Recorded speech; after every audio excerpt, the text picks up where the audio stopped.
voy a iniciar, y esto va dedicado especialmente para las que vienen a verlo después. En estos momentos estoy solita, pero sé que va a quedar la grabación, entonces no hay ningún problema. ¿Listo? Entonces voy a iniciar la lectura. El capítulo 117, descrito con la sangre de mi corazón, se titula En el brezal. 16 de septiembre de 1778, Filadelfia. Acabábamos de cenar y le estaba limpiando la cara a Henry Christian con el bajo del delantal cuando llamaron a la puerta del callejón. Jenny, que estaba sentada a mi lado, con Felicité en el regazo, me miró deprisa enarcando las cejas. ¿Era motivo de alarma? No tuve tiempo de encoger los hombros o sacudir la cabeza. Todas las conversaciones habían cesado en el acto y el parloteo de los niños se apagó como si alguien les hubiese puesto unas matacandelas. Hola Ali, eres nuestra primera visitante.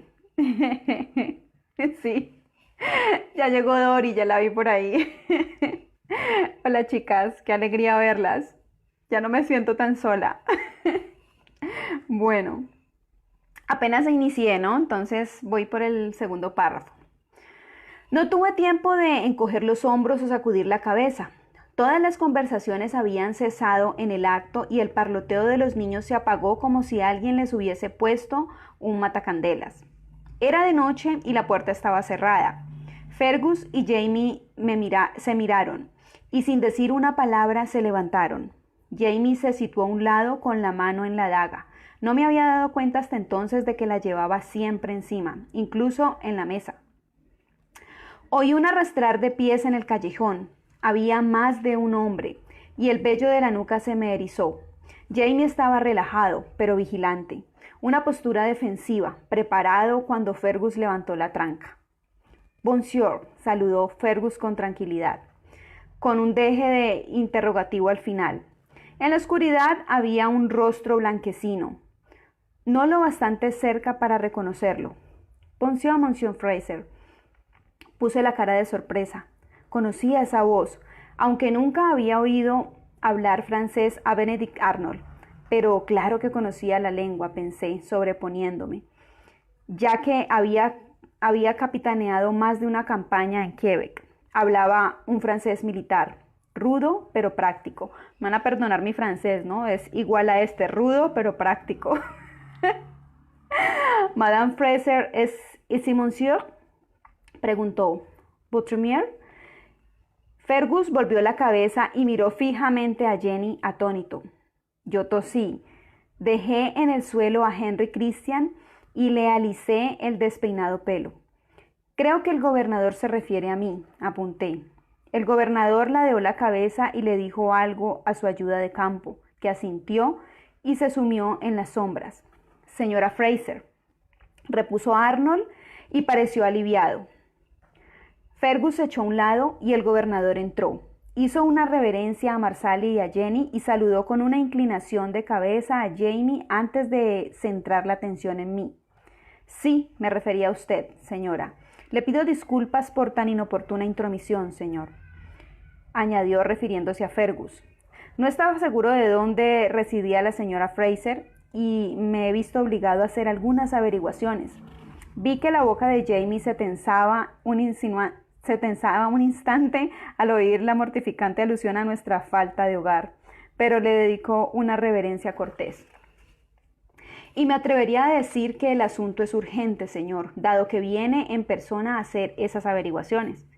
Lo es, sí. El gobernador se volvió hacia mí.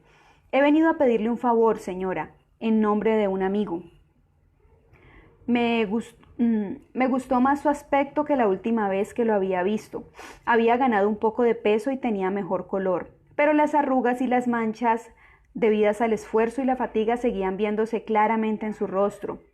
Los ojos, no obstante, estaban más alerta que nunca. ¿Se trata de un amigo enfermo?, inquirí mirando ya de reojo la escalera que conducía al altillo donde dormíamos y donde se encontraba el maletín con los modestos medicamentos fuera de las horas de consulta habituales. Es más una herida, señora, que una enfermedad, precisó Arnold, y su boca se crispó sin querer. Una herida grave. Ah, bien, en ese caso será mejor que... Jamie me detuvo con una mano en mi brazo y los ojos fijos en Arnold. Un momento, Sassenach, terció embosquedada. Antes de que te deje marchar, quiero conocer la naturaleza de la herida y el nombre del herido. Y también deseo saber por qué viene a verte el gobernador al amparo de la noche y le oculta su propósito a su propia ayuda de campo. Arnold mudó de color, aunque asintió. Muy bien, señor Fraser. ¿Conoce a un hombre llamado Shippen? Jamie, inexpresivo, sacudió la cabeza, pero Fergus terció. Yo sí. Miró a Arnold con aire pensativo. Es un hombre acaudalado y un conocido legitimista, uno de los que decidieron no abandonar la ciudad cuando se retiró el ejército británico. Yo conozco una de las muchachas Shippen, afirmé, recordando con vaguedad la espléndida fiesta de despedida del general Hope en mayo. Santo cielo, ¿era posible que solo hiciera 3 meses de eso? Sin embargo, no creo que conozca al padre. ¿Es el herido? No, pero es el amigo en cuyo nombre solicito su ayuda, señora. Arnold respiró hondo, con desdicha. El joven primo del señor Shippen, un hombre llamado Tench Bledsoe, fue atacado la pasada noche por los hijos de la libertad. Lo untaron de brea y lo cubrieron de plumas, señora, y lo dejaron en el puerto delante del almacén del señor Shippen. Cayó rodando al río y fue un milagro que no se ahogara. Salió como pudo y se quedó tirado en el fango hasta que un esclavo que cogía cangrejos lo encontró y corrió a pedir ayuda. ¿Ayuda?, repitió con cuidado Jamie. Arnold lo miró y asintió. Así es, señor Fraser, repuso desalentado. Los Shippen viven a 2 calles del doctor Benjamin Rush, pero dadas las circunstancias eran que Benjamin Rush era un rebelde prominente y declarado, miembro activo de los Hijos de la Libertad, y sin duda conocería a todo el que albergara sentimientos similares en Filadelfia, con bastante probabilidad incluidos los hombres que habían atacado a Tem Bledsoe. Siéntate, Sassenach, pidió Jamie señalando mi banquete. No lo hice y me dirigió una breve mirada sombría. No era mi intención impedir que fueses, aclaró con un claro tono de crispación. Te conozco lo suficiente para saber que irás. Solo quiero asegurarme de que regresas. ¿Está claro? Sí, por supuesto, contesté y tosí. En ese caso, iré por mis cosas. Me abrí paso entre el grupo de niños curiosos para llegar a la escalera y subí lo más deprisa que pude, oyendo a mi espalda cómo empezaba el severo interrogatorio de Jamie al gobernador Arnold. Quemaduras graves y las dificultades que conllevaba la brea endurecida, y con toda probabilidad ya fiebre e infección. Tras una noche en el barro del río, iba a ser complicado, y puede que peor.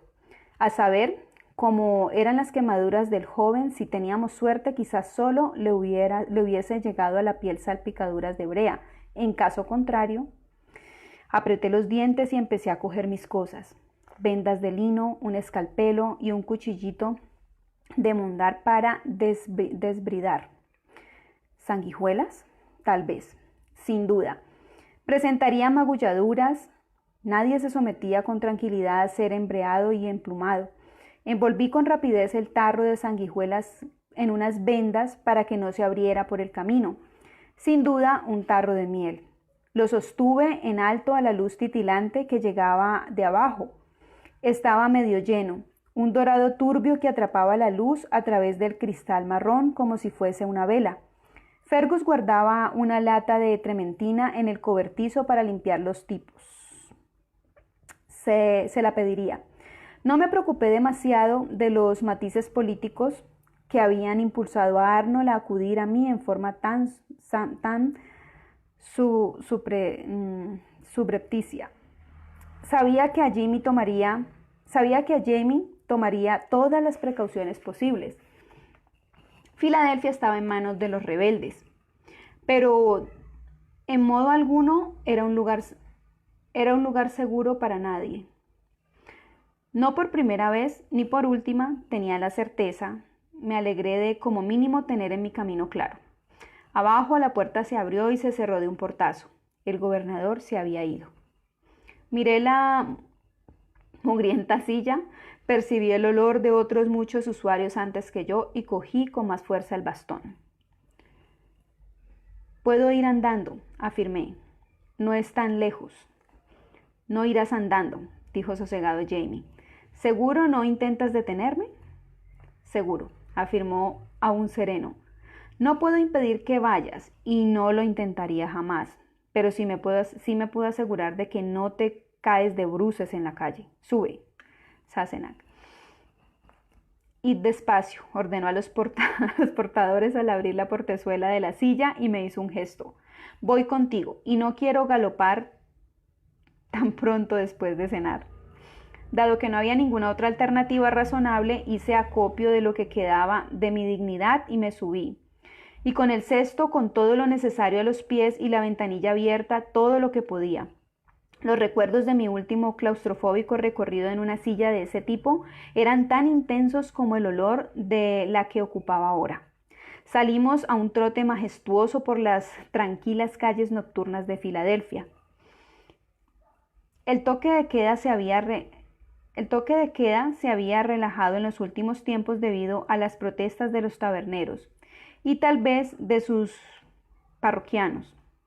Pero en general el ambiente en la ciudad seguía siendo tenso y en la calle no había mujeres respetables ni grupos de aprendices pendencieros ni tampoco ninguno de los esclavos que trabajaban para sus amos, pero vivían por su cuenta. Vi a una prostituta a la entrada del callejón. Silbó a Jamie y lo invitó, aunque con escaso entusiasmo. Su rufián estará escondido en el callejón con una cachiporra. ¿Qué te apuestas?, observó el hombre que iba detrás. La respiración interrumpía sus comentarios. Esto no es tan seguro como cuando estaba el ejército, ¿no?, gruñó su compañero y después cogió aire para responder. El ejército estaba aquí, cuando a ese oficial le reventaron el cuello con una caza de puntas. Le rebanaron el cuello con una caza de puntas, en una casa de putas. Yo creo que por eso está ahí afuera esa ramera en combinación. Respiró y continuó. Y dime, ¿cómo piensas resolver la apuesta? ¿Y yéndote con ella?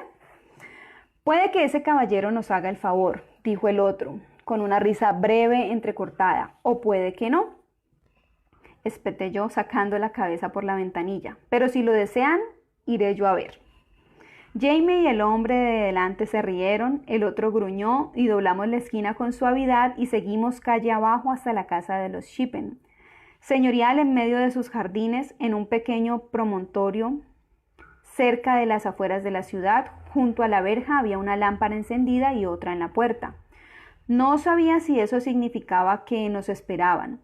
No se me había ocurrido preguntarle al gobernador Arnold si había mandado recado de nuestra llegada. Si no lo había hecho, los próximos minutos quizá fueran interesantes. ¿Tienes idea de cuánto podemos tardar, Sassenach?, quiso saber Jamie mientras se sacaba la bolsa para pagar a los hombres. Si ya ha muerto, no tardaremos mucho, contesté conforme me arreglaba las faldas. Si no, podría llevarnos toda la noche. Ya, esperen un momento, le dijo Jimmy a los hombres que me miraban con la boca abierta. Si no he salido dentro de 10 minutos, son libres de marcharse. Su personalidad era tal que ellos no observaban que eran libres de marcharse en el acto si querían, y se limitaron a asentir mansamente mientras él me ofrecía el brazo y subía conmigo la escalera. Nos esperaban. La puerta se abrió de par en par cuando las bolsas de Jamie rozaron la fregada piedra del porche. Las botas de Jimmy rozaron la fregada piedra del porche, y una joven asomó la cabeza, con la inquietud y el interés reflejados a partes iguales en su rostro. Era evidente que el señor Bledsoe no había muerto. ¿La señora Fraser?, preguntó un poco sorprendida mirándome de soslayo. Me refiero, bueno, es usted la señora Fraser, ¿no? El gobernador Arnold dijo, es la señora Fraser, corroboró Jimmy con voz un tanto crispada. Le aseguro, joven, que sé lo que me digo. Y este es el señor Fraser, informé a la joven que lo miraba desconcertada. Tal vez fuese Lady Grey la última vez que me vio. Añadí probando con un prosaísmo despreocupado. Pero sí, soy Claire Fraser. Bueno, aún. Me refiero, además, tengo entendido que su primo... Ah, sí, por favor, por aquí. Se hizo atrás señalando la parte posterior de la casa y vi que la acompañaba un sirviente, un hombre negro de mediana edad, que hizo una reverencia cuando nuestras miradas se encontraron y echó a andar por un largo pasillo que desembocaba en la escalera trasera que subió a continuación. Por el camino nuestra anfitriona se presentó con cierto retraso como Margaret Shippen y se disculpó con elegancia por la ausencia de sus padres. Su padre, dijo, se había ausentado por negocios.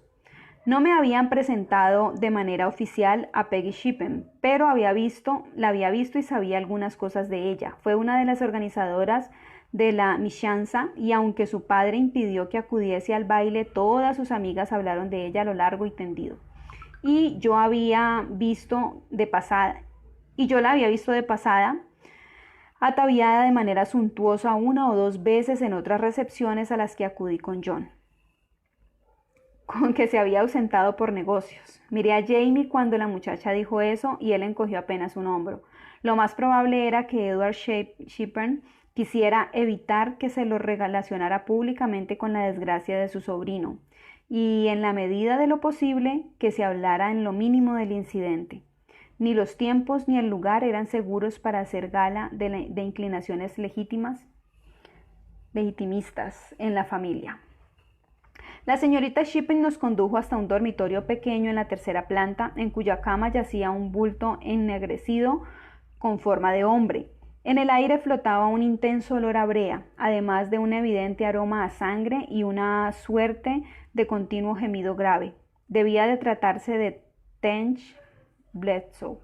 Ahora que lo pensaba, ¿de dónde habría sacado ese nombre? Me pregunté mientras me acercaba a él con cuidado.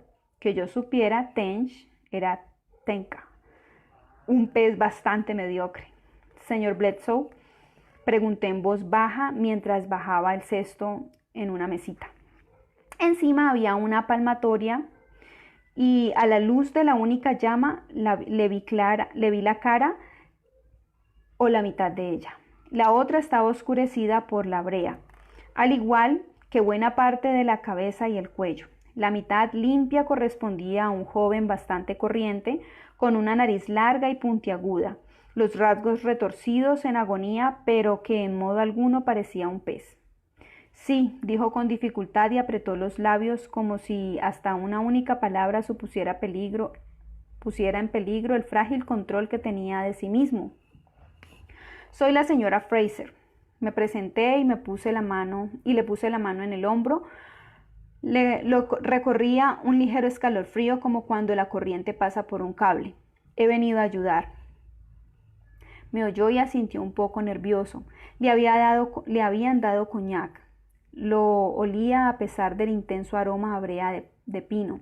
Y en la mesa había una licorera medio llena. ¿Tiene láudano en casa?, le pregunté a Peggy. No serviría de mucho a la larga, pero con una buena dosis tal vez salváramos la peor parte de los preliminares. Era bastante joven, no tenía más de 18 años, pensé, pero era espabilada y serena, además de muy guapa. Asintió y desapareció tras susurrar algo al criado, naturalmente. Pensé cuando se perdieron de vista con rapidez sus faldas. No podía mandarlo a él. El láudano estaba con los demás remedios de la casa en un armario cerrado a cal y canto.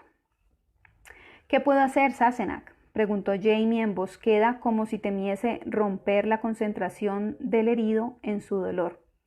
Ayúdame a desvestirlo. Quienquiera que lo hubiese atacado no le habría quitado la ropa, lo cual era una suerte, y era probable que la mayor parte de la brea no estuviese hirviendo cuando se la vertieron encima. Había cierto olor a pelo quemado, pero no percibía el hedor nauseabundo de la carne achicharrada. La brea de pino no era como el alquitrán para pavimentar carreteras de siglos posteriores, Se obtenía destilando trementina, y quizás fuese lo bastante blanda para aplicarse sin necesidad de hervirla primero. Lo que no tenía suerte era su pierna, como vi de inmediato cuando Jamie retiró la sábana que lo tapaba. De ahí procedía el olor a sangre, extendida formando una mancha que empapaba la ropa de la cama, negra a la luz de la vela, pero cobre y escarlata al olfato. Por los clavos de Roosevelt, exclamé entre dientes. La palidez de Tench era cadavérica. Tenía el rostro marcado de sudor y lágrimas y los ojos cerrados, pero hizo una mueca al oírme decir eso. Jamie, resuelto, se sacó el cuchillo que estaba lo bastante afilado para rasurarle a un hombre el vello del brazo y también para atravesar las destrozadas medias y los húmedos pantalones, retirando la rígida tela para mostrarme los daños. ¿Quién te ha hecho esto, hijo?, le preguntó Tench, cogiéndolo por la muñeca cuando intentó bajar la mano para comprobar el alcance de la agresión. Le preguntó a Tench. Nadie, susurró él y tosió. Me tiré en el muelle cuando el tipo me prendió fuego a la cabeza y aterricé con un pie en el lodo. Me hundí bastante al caer. Era una fractura múltiple y muy fea. Los dos huesos de la pierna se habían roto limpiamente y los destrozados extremos asomaban por la piel en distintas direcciones. Me sorprendió que hubiese sobrevivido al shock, además del traumatismo del ataque, por no hablar de haber pasado una noche y parte del día siguiente en la inmunda orilla del río. La macerada carne estaba hinchada, irritada, roja y fea, las heridas muy infectadas. Cogí aire con suavidad, esperando en parte percibir el olor de la gangrena, pero no, todavía no. ¿Te prendió fuego a la cabeza?, repitió Jamie sin dar crédito a lo que creía. Se inclinó hacia adelante y entonces tocó la masa oscurecida de la parte izquierda de la cabeza del joven. ¿Quién? No lo sé. Tex subió la mano y tocó la de Jamie, pero no intentó quitársela. La apoyó en la de Jamie, como si de ese modo pudiera averiguar lo que tenía que saber, pero no soportaba averiguarlo por sí mismo. Creo que por la forma de hablar, quizá inglés, quizá irlandés. Me echó pez por la cabeza y luego plumas. Creo que otros lo habrían dejado allí, pero de pronto se volvió y cogió una tea, tosió, estremeciéndose con el acceso y terminó sin aliento, como si me odiara. Parecía asombrado. Jamie estaba retirando con cuidado trocitos de pelo chamuscado y grumos apelmazados de barro y brea, e iba dejando a la vista la ampollada piel que había debajo. No está tan mal, hijo, lo alentó. Conservas la oreja, solo la tienes un poco negra y con un poco de costra en el borde. Eso hizo reír a Tench. La risa era tan solo un jadeo entrecortado, aunque paró de inmediato cuando le toqué la pierna. Voy a necesitar más luz, le dije al criado, y muchas vendas. El hombre asintió, evitando mirar al herido, y se fue. Estuvimos trabajando unos minutos, musitando palabras de aliento a Tex de vez en cuando. En un momento dado, Jamie sacó el orinal de debajo de la cama y tras disculparse brevemente lo llevó al pasillo. Oí que le entraban arcadas. Vomitó instantes después, blanco y oliendo... ¡Ay, qué pecadito! Blanco y oliendo a vómito, y reanudó la minuciosa labor de cubrir lo que quedaba del rostro de Tench. ¿Puedes abrir este ojo, hijo?, preguntó mientras le tocaba el lado izquierdo con sumo cuidado. Yo levanté la vista de la pierna y vi que el párpado seguía entero, pero estaba ampollado e hinchado, con las pestañas quemadas. No, la voz del muchacho había cambiado y pasé de inmediato a ocuparme de su cabeza. Parecía casi somnoliento, con la voz despreocupada. Le toqué la mejilla con el dorso de la mano, la noté fría y húmeda. Dije una barbaridad en voz alta y el ojo sano se abrió y me miró. «¿Con qué estás aquí?», observé sumamente aliviada. Creí que ibas a sufrir una conmoción. Si no la has sufrido con lo que ha ocurrido ya, no creo que vaya a sufrir con nada, Sassenach, aventuró Jamie, si bien se inclinó para mirar. Yo creo que el dolor lo tiene agotado, ¿no? A veces uno decide no molestarse en aguantarlo más, pero no está preparado para morir, así que abandona un poco. Tench exhaltó un hondo suspiro y asintió de manera escueta y con nerviosismo. ¿Podría parar un momento?, pidió. ¿Por favor? Claro, respondió Jamie con suavidad y dándole unas palmaditas en el pecho lo tapó con la sábana manchada. Descansa un poco, McCreed.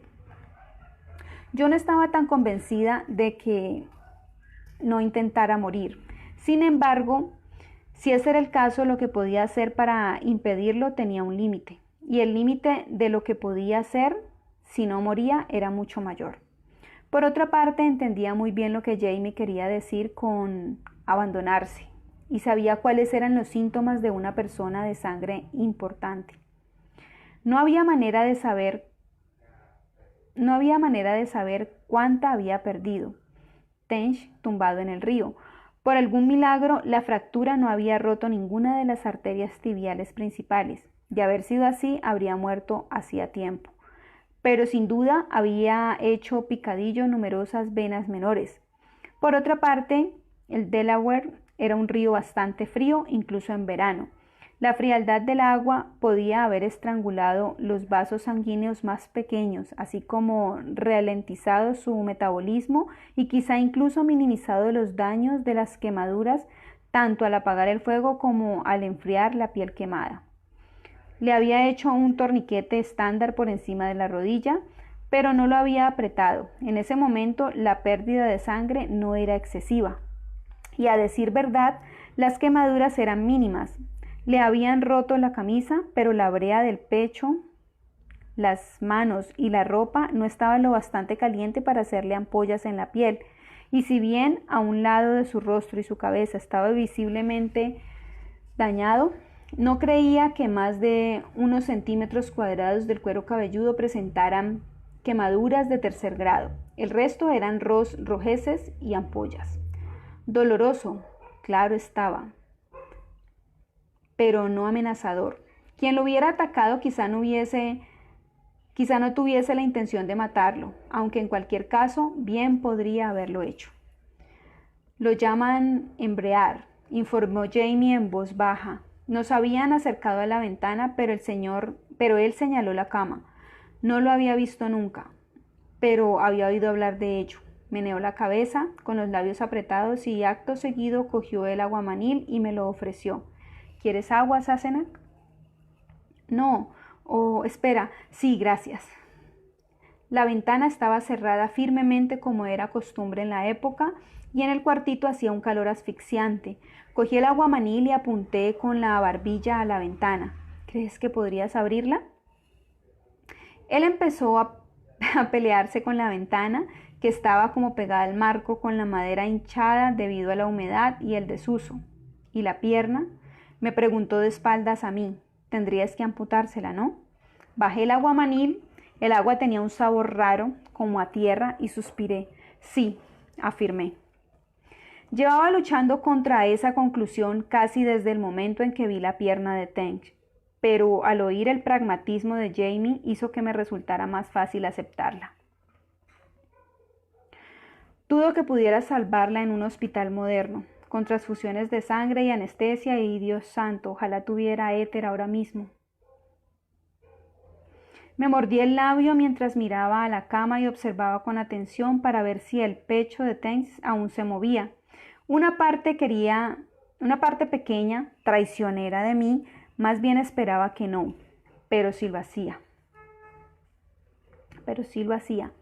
Oí pasos en la escalera y tanto Peggy como el criado volvieron con rostros cargados, con una lámpara y un candelabro enorme. Peggy a su vez llevaba un pequeño frasco de cristal cuadrado pegado al pecho. Ambos miraron con nerviosismo a la cama y luego a mí, que seguía junto a la ventana. ¿Había muerto? No, negué con la cabeza y vi en sus rostros el mismo alivio en parte pesaroso que acababa de experimentar yo misma. Los entendía. Con independencia de lo que sintiera el herido, tenerlo en su casa entrañaba un peligro para los Shippen. Me uní a ellos y expliqué en voz baja lo que había que hacer en la titilante luz. Vi que Peggy adquiría el color de una ostra en mal estado. Se tambaleó un poco, pero tragó saliva con fuerza y aguantó. ¿Aquí? Inquirió. Supongo que no podría llevarlo a... En fin, no. Supongo que no. Respiró hondo. Muy bien, ¿qué podemos hacer para ayudar? El criado tosió tras ella de un modo significativo y ella se puso rígida. Mi padre diría lo mismo, lo informó con frialdad. Precisamente, señorita, contestó él con una deferencia no muy deferente. Pero tal vez le gustase tener la oportunidad de decirlo él mismo, ¿no cree? La joven lo miró enojada, pero antes de que pudiera decir algo, la madera de la ventana chirrió al ceder a la voluntad de Jamie y todos los ojos se clavaron en él. No era mi intención interrumpir, excusó, apocado al tiempo que se volvía. Pero creo que ha venido el gobernador. Jamie se abrió paso entre la señorita Shippen y el criado antes de que cualquiera de los dos reaccionara.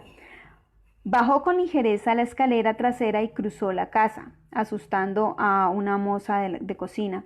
Era evidente que el gobernador no entraría por la puerta de la cocina. Llegó a la puerta principal justo cuando alguien llamaba con vigor y abrió. Señorita Margaret. Arnold apartó a Jamie como si no estuviese allí. Toda una proeza, y tomó las manos de Peggy Shippen en las suyas. Creí que debía venir. Su primo, ¿cómo se encuentra? Está vivo. Peggy tragó saliva. Su rostro era del color de la vela de cera de abeja que sostenía en la mano. La señora Fraser dice que tragó de nuevo saliva y Jamie con ella, por solidaridad, pues sabía muy bien lo que estaba pasando.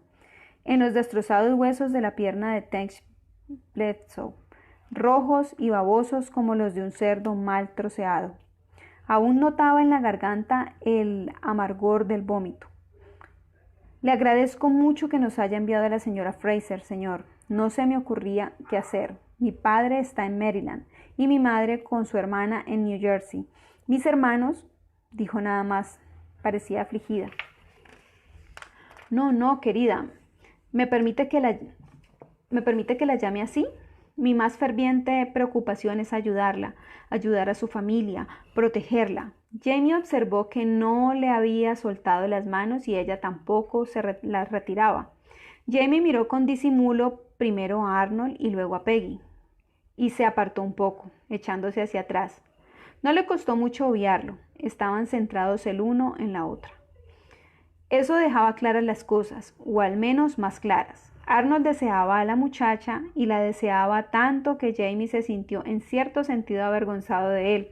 Uno no podía evitar sentir lujuria, pero sin duda un hombre debería tener suficiente control para disimularla, y no solo por mor de la decencia, pensó al ver cómo asomaba cierta mirada de cauteloso cálculo al rostro de Peggy.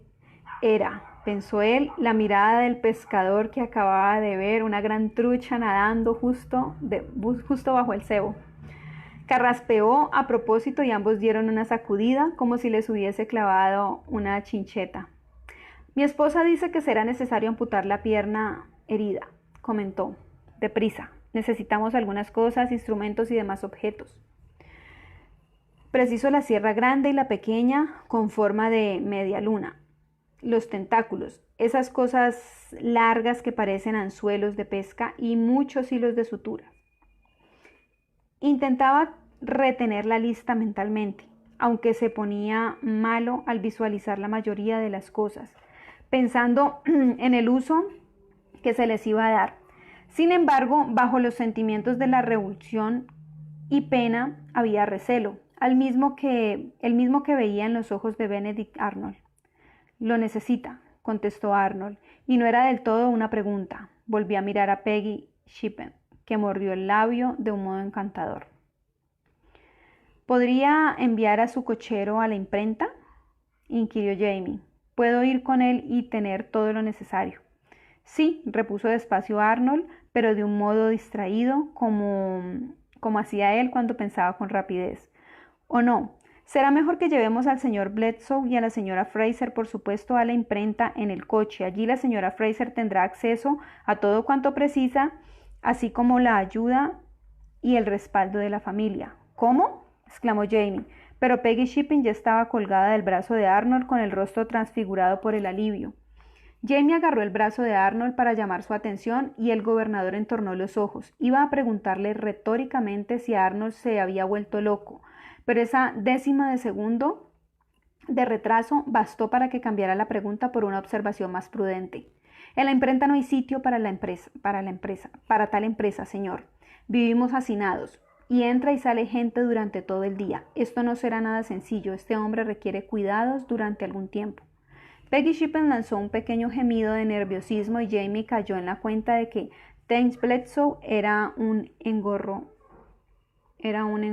tanto o más para Arnold como para los Shippen.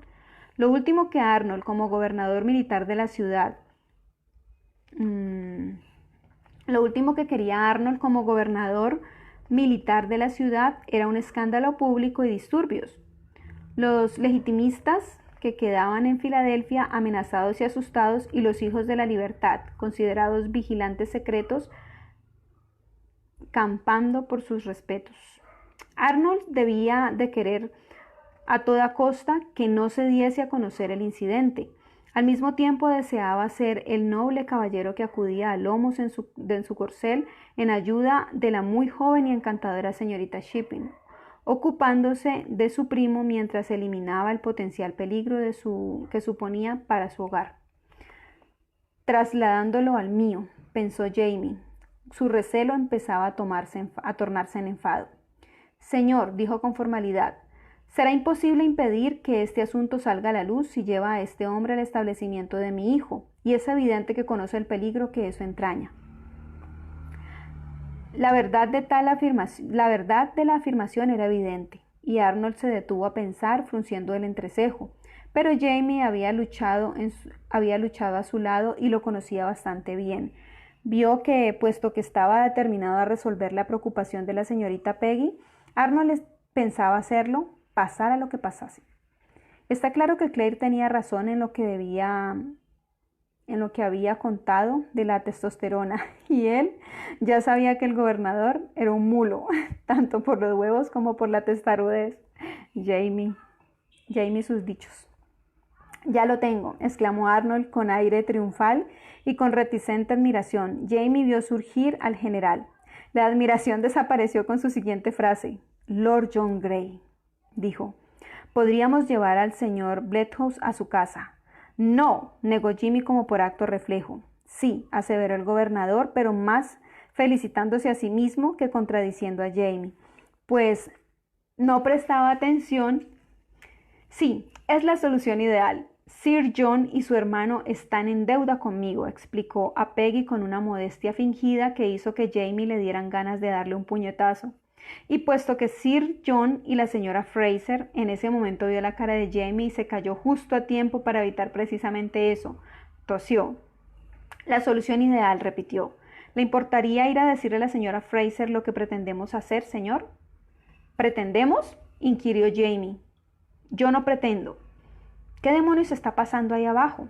La voz de Claire procedía de la escalera detrás de él y al girar en redondo la vio apoyada en la barandilla titilante como un fantasma a la luz del pequeño candelabro de hojalata que había en la pared encima. Tenía el delantal manchado de sangre, borrones negros que destacaban en la tela clara.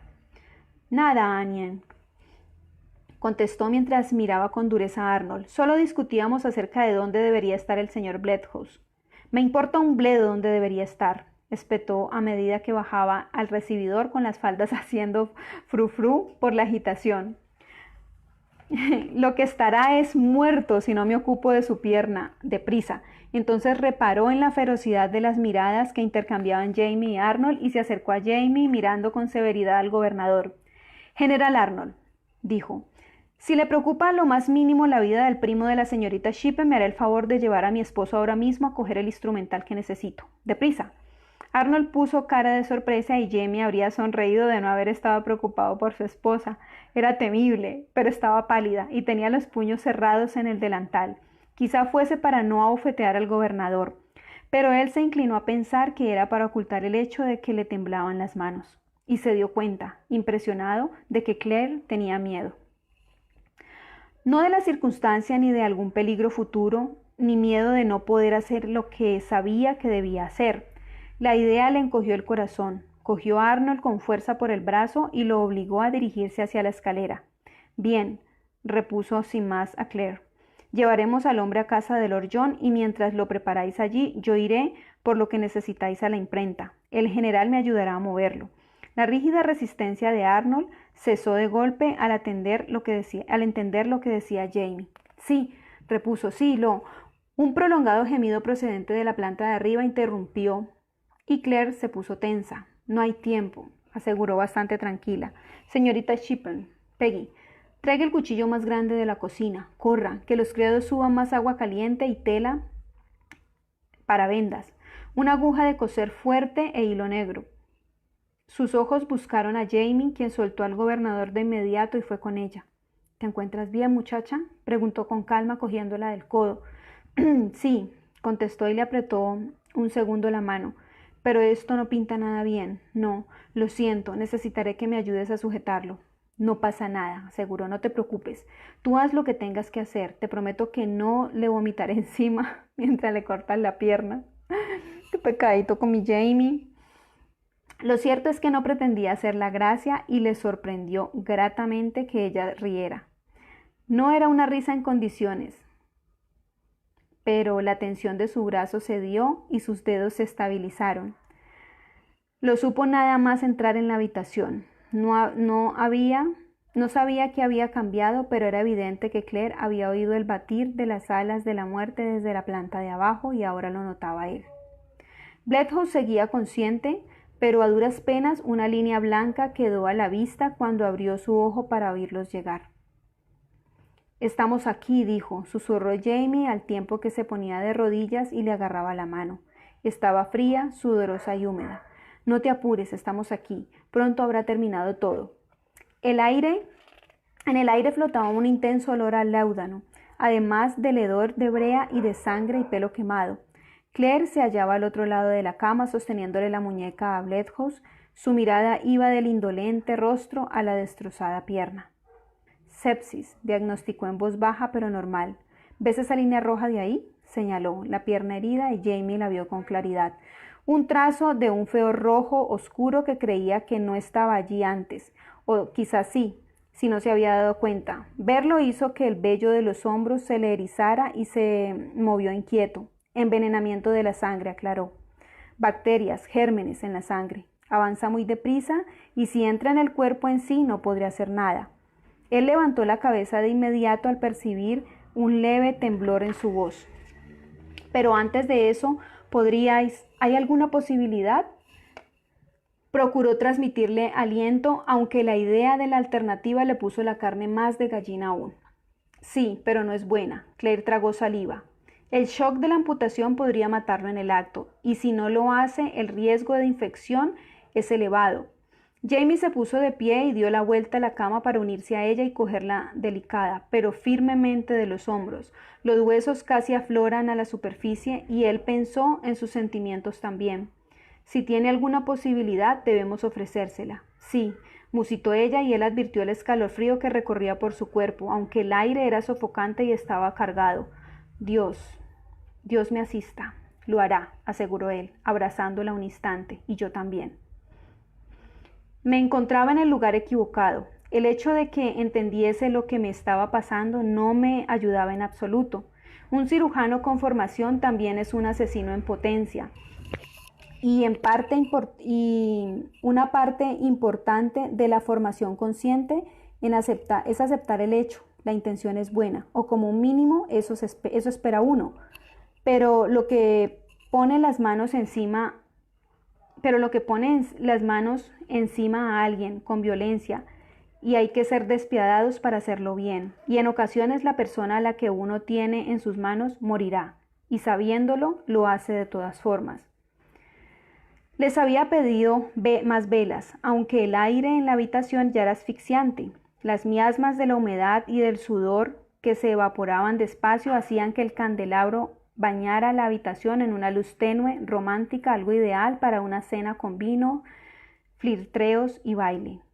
El vino podía esperar, y cualquier cirujano baila con la muerte de forma rutinaria. El problema era que había olvidado los pasos y filtreaba con pánico. Me incliné para comprobar la frecuencia cardíaca y la respiración de Tench. Esta última era superficial pero firme. Falta de oxígeno, pérdida cuantiosa de sangre, y sentí opresión en el pecho. Necesitaba aire. Me puse derecha, mareada, con el corazón desbocado. Sassenach. Me volví con la mano en la columna de la cama y vi que Jamie me observaba ceñudo. ¿Estás bien? Sí, afirmé, pero la voz incluso a mí me pareció extraña. Sacudí la cabeza con fuerza intentando despejarla. Jamie se acercó a mí y apoyó la mano en la mía, que descansaba en la columna. Era grande y firme y me sirvió. No lo ayudarás, muchacha, si te desmayas, razonó en voz baja. No me desmayaré, aseguré con cierta irritación debido al nerviosismo. Es solo que me encuentro bien. Retiró la mano y tras dirigirme la mirada larga e inquisitiva, asintió con sobriedad y retrocedió. No me iba a desmayar, o al menos eso esperaba, pero estaba atrapada allí, en esa habitación cargada, sofocante, que olía a sangre y brea y a la mirra del láudano, notando la agonía de Tench. No podía hacer eso, no debía. Peggy entró a toda prisa con una sirvienta detrás y varios cuchillos grandes contra el pecho. ¿Servirá alguno de estos? Los dejó en un montón tintineante a los pies de la cama y luego retrocedió mirando con nerviosismo el rostro blanco y laxo de su primo. Seguro alguno sirve. Revolví en el montón con cuidado y cogí un par de cosas, un cuchillo de trinchar que parecía afilado y otro grande y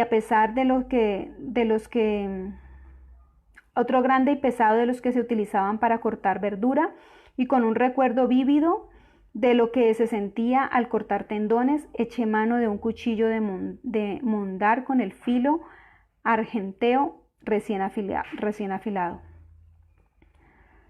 ¿Despiezan su propia carne? Si tuvieran una sierra para huesos.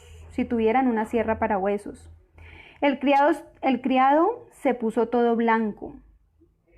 blanco que se puede poner un hombre negro, y salió probablemente en busca de lo que le pedían. ¿Agua hirviendo?, inquirí, arqueando las cejas.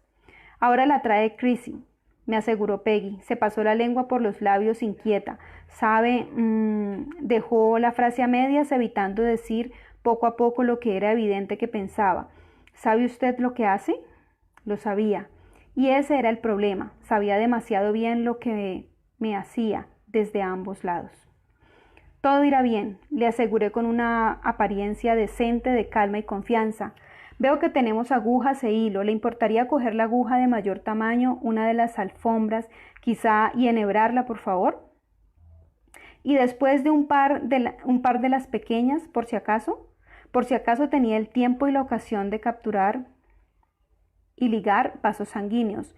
Era mucho más probable que la única opción que tuviese fuera la cauterización, quemar de forma brutal el muñón para restañar la sangre, ya que Tench no le quedaba bastante sangre para poder prescindir de parte de ella. Necesitaba estar a solas en mi cabeza, en un lugar sereno y claro, el lugar desde el cual podía verlo todo, sentir el cuerpo bajo mis manos en todas sus particularidades, pero no ser ese cuerpo. Estaba a punto de desmembrar la pierna de Tench Bedhouse como la de un pollo, desechar los huesos y la carne, sellar el muñón, y notaba su miedo en la boca del estómago. Benedict Arnold había entrado con un montón de leña y un cuchillo de mesa plateado en una mano, mi plancha de cauterizar. Si no había tiempo de coser, dejó ambas cosas en la chimenea y el mayordomo empezó a avivar el fuego. Cerré en un instante los ojos, intentando no respirar por la nariz, apagando la luz de las velas. Denny Hunter me había operado a la luz de las velas. Recordaba haber observado a través de una bruma de pestañas, incapaz de abrir los ojos más de un poco, ya que estaban encendidas las 6 velas grandes. Las llamas se alzan puras y calientes, y oler la pequeña plancha que se calentaba al lado en el brasero. Una mano me tocó la cintura y al tiempo que tragaba aire me apoyé en Jamie sin abrir los ojos. ¿Qué ocurre, Annie Engan?, me susurró. El láudano, repuse casi al azar. No sé, no se pierde del todo la conciencia, hace que el dolor desaparezca, no cese, solo parece que no guarda relación contigo. Pero sigue ahí. ¿Y sabes lo que te está pasando? Tragué saliva arrastrando a la fuerza bilis. Lo notaba, la dura sonda abriéndose paso en el costado alarmante. La singular sensación de fría invasión, mezclada con ecos vagamente tibios, incongruentes de movimientos internos, los golpes enérgicos de un hijo en el vientre. ¿Sabes lo que está pasando?, repetí abriendo los ojos y al hacerlo encontré los suyos que me miraban con dulzura. Lo sé, musitó y me acarició la mejilla con su mano de 4 dedos. Ven a decirme lo que quieres que haga, Okrit. El pánico momentáneo disminuía. Lo aparté a un lado, a sabiendas de que incluso pensar en él equivalía a volver de cabeza a él. Apoyé una mano en la pierna herida de Tench, dispuesta a sentirla y averiguar su verdad. La verdad era demasiado obvia. La parte inferior estaba por completo destrozada. Desde ese punto de vista mecánico, y dado que el peligro suponía la septicemia, era imposible salvarla. Buscaba con todas mis fuerzas la manera de salvar la rodilla. Tener la rodilla suponía gran diferencia a la hora de caminar, de manejarse, pero no pude hallarla. Estaba lo bastante inconsciente a causa de la herida, la pérdida de sangre y la conmoción. Era un hombre testarudo, pero sentía que su vida pendía de un hilo. Estaba muriendo en mitad de la infección, la interrupción y el dolor. No podía pedirle a su cuerpo que resistiera la intervención más larga. Necesaria para amputar por debajo de la rodilla, aunque estuviese segura de que dicha amputación bastaría para prevenir una septicemia que avanzaba y no lo estaba. Le voy a cortar la pierna por encima de la rodilla, informé a Jamie. Pensé que hablaba con calma, pero mi voz parecía extraña. Necesito que tú sujetes la pierna y la muevas como te diga. Gobernador, me dirigí a Arnold, que le había pasado un brazo por la cintura a Peggy Shippen para tranquilizarla. Venga a inmovilizarlo. El láudano no iba a ser suficiente. En su favor hay que decir que Arnold se acercó de inmediato y se puso un instante la mano en la mejilla blanda a Tench para calmarlo antes de agarrarle con fuerza los hombros. Su rostro estaba sereno y recordé las historias que había oído de sus campañas en Canadá. Congelación, heridas, hambre. No era un hombre aprensivo y la presencia de mis 2 ayudantes me influyó cierta tranquilidad. No. 3. Peggy Shippen se acercó a mí completamente blanca y tragando saliva cada pocos segundos, pero resuelta. Dígame qué tengo que hacer. Musitó y cerró la boca con fuerza al ver la maltrecha pierna. Procure no vomitar, pero si no puede evitarlo, apártese de la cama, advertí. Por lo demás, quédese aquí y páseme lo que le vaya diciendo. No había más tiempo para pensar o hacer preparativos. Apreté el torniquete, cogí el cuchillo más afilado e hice un gesto afirmativo a mis ayudantes y empecé. Una incisión profunda, rápida, alrededor y a través de la parte superior de la pierna, cortando a fondo para dejar a la vista el hueso. Un cirujano del ejército podía cortar una pierna en menos de 2 minutos. Yo también, pero sería mejor si lograba cortar unos colgajos para cubrir el muñón, si conseguía sellar los vasos principales. Aguja grande, le pedí a Peggy mientras extendía la mano. A falta de un tenáculo para sostener los vasos sanguíneos de mayor tamaño que se replegaban en la carne cuando eran seccionados, tenía que buscarlos con la punta de la aguja y sacarlos, anclarlos a la carne abierta, expuesta y ligarlos con la mayor celeridad posible, reforzándolos alrededor con hilo y una de las agujas más pequeñas y anudándolo. Mejor que cauterizar si había tiempo. El sudor se me entraba en los ojos y me veía obligada a limpiármelo con el antebrazo desnudo, ya que tenía las manos llenas de sangre hasta la muñeca.